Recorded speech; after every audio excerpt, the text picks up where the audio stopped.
আসসালামু আলাইকুম।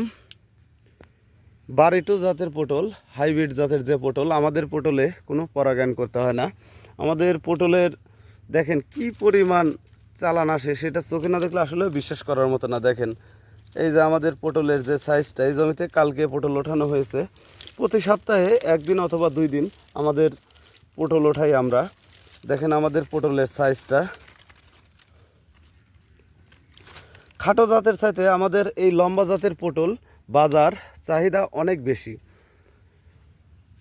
আপনার 1 বিঘা জমি যদি পটল চাষাবাদ করেন, তাহলে প্রতি সপ্তাহে 15 মণ 16 মণ করে পটল উৎপাদন করতে পারবেন, প্রতি সাপ্তাহিক হিসাব।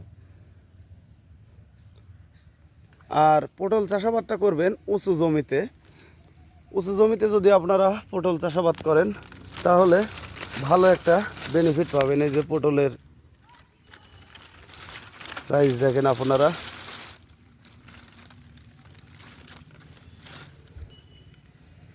এটা লাগাবেন লাইনে 1 হাত পর লতা যদি রোপণ করেন, সেক্ষেত্রে 2টা করে লতা রোপণ করবেন। আর এক লাইন থেকে আরেক লাইন 5.5 হাত, আর মাচাটা করবেন 4 হাত আর 1.5 হাত চলাচলের জায়গা। এভাবে যদি আপনি পটলের চাষ করেন, তাহলে লাভবান হইতে পারবেন।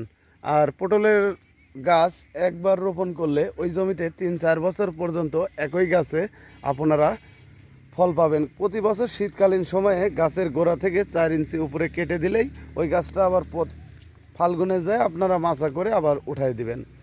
তো প্রিয় ভিউয়ার্স, আমাদের এই ভিডিওটি অবশ্যই একটি লাইক করবেন, শেয়ার করবেন, কমেন্ট করবেন। আসসালামু আলাইকুম।